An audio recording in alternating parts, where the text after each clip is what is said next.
ভাতার থানার অন্তর্গত বলগুনায় এক পথ চলতি ব্যক্তিকে বাঁচাতে গিয়ে দুর্ঘটনার কবলে পড়ে একটি পুলিশের গাড়ি। এই পথ দুর্ঘটনায় উক্ত পথ চলতি ব্যক্তি সহ এক পুলিশ কর্মী আহত হয়।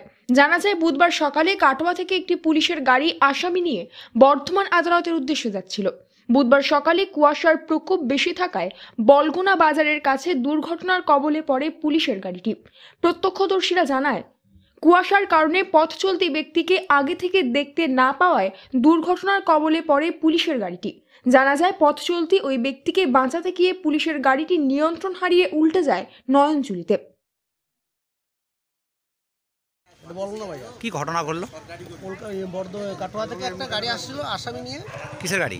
পুলিশের গাড়ি নিয়ে এসে একটা লোক রাস্তা পার করা হয় নাই, পথচারী দাঁড়িয়ে ছিল পাশে, দিয়ে তাকে সামালতে পারে নাই, কুয়াশার জন্য দেখতে পারে নাই, সামালতে পারে না, প্রচুর স্পিড করেছে, ব্রেক করে স্পিড করেছে, দিয়ে যে লোকটা লেগেছে তার এই পজিশনে লেগেছে, লোকটা পাটা ভেঙে গেছে, হাতটা ভেঙে গেছে, পুরো ইনজোর হয়েছে লোকটা। গাড়িটা কোথায় পড়েছে? গাড়িটা ওইখানে এখন কোথায়? নয়নজলিতে। একদম নয়নজলিতে পড়েছে। এবারে যে ড্রাইভারটা ছিল, ড্রাইভারটা পুলিশ করবে, সে আসামি নিয়ে যাচ্ছিল, সে গেট থেকে বেরিয়ে আসার জন্য চাকায় লেগে তার পাটা কেটে যায়। টোটাল কজন আহত হয়েছে? একজনে আহত হয়েছে আর একটা পথচারী আহত হয়েছে। মোট দুজন। আপনার কি নাম? এখানেই বাড়ি? এই দুর্ঘটনায় আহত হয় পথ চলতি ওই ব্যক্তি সহ এক পুলিশ কর্মী। কি শুনলে তুমি? যখন অ্যাক্সিডেন্ট হলো তখন ছিলে? কিরকম পড়ছিলে? দিয়ে কিরকম আওয়াজ হলো? অনেক জোরে একটা আওয়াজ হলো, দিয়ে সবাই ছুটে এলো, দিয়ে তখন অনেকজন পুলিশ ছিল, 3-4 জন ছিল, একটা আসামি ছিল, নিয়ে গেল থেকে। আর একটা পুলিশের পায়ে অনেক লেগেছিল, হাতটা বেরিয়ে গেছে। একটা পুলিশের। আর আহত কজন হয়েছে? আহত 4-5 জন ছিল, সবাই আহত। 5 জনই আহত হয়েছে। কোথাও হয়েছে? এটা কোন জায়গায় অ্যাক্সিডেন্ট হয়েছে? বলগুনা বাজার। বলগুনা বাজার। আর এটা কিসের গাড়ি? এটা পুলিশের গাড়ি। কি করে অ্যাক্সিডেন্টটা হলো? পুলিশের গাড়িটা উল্টালো কি করে? ওই তো একটা মানুষ পার হয়েছিল। তাকে বাঁচাতে থেকে।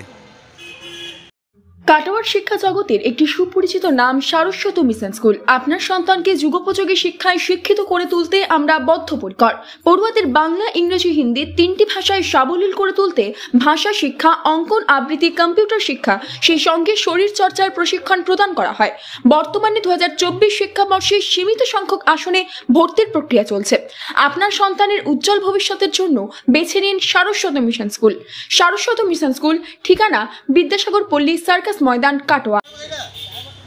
জানা যায়, আহত পুলিশ কর্মীর নাম দেবব্রত ঘোষ ও পথ চলতি ওই ব্যক্তির নাম মুক্তিধারা। তার বাড়ি ভাতারের বলগুনাতে। এই ঘটনায় ভাতারের বলগুনা এলাকায় বেশ কিছুক্ষণ যান চলাচলের ব্যাঘাত ঘটে। পরে ভাতার থানার পুলিশ যান চলাচল স্বাভাবিক করে। আহত দুজনকে প্রথমে ভাতার ব্লক হাসপাতালে, তারপর সেখান থেকে বর্ধমান মেডিকেল কলেজে পাঠায় কর্তব্যরত চিকিৎসক। ভাতার থানার পুলিশ গাড়িটিকে উদ্ধার করে থানায় নিয়ে আসে। ভাতার থেকে আমিরুল ইসলামের রিপোর্ট, নিউজ নেটওয়ার্ক 7। হলমার্ক সোনার গহনা কেনার একমাত্র ঐতিহ্যশালী স্বর্ণ প্রতিষ্ঠান শ্রী ধীরেন্দ্রনাথ দত্ত গোল্ড প্রাইভেট লিমিটেডের শ্রী সুখেন দত্তের দোকান। ঠিকানা কাছারি রোড, চৌরাস্তা, টেলিফোন ময়দান, কাটোয়া, পূর্ব বর্ধমান। কাটোয়া শহরের অন্যতম প্রাচীন ব্যবসায়ী প্রতিষ্ঠান new Shri Gauranga tea store. প্রসিদ্ধ চা ব্যবসায়ী, খুচরো ও পাইকারি চায়ের এই প্রতিষ্ঠান শহরে প্রায় 80 বছর ধরে সুনামের সঙ্গে ব্যবসা করে চলেছে। ঠিকানা কাটোয়া স্টেশন বাজার, চৌরাস্তা।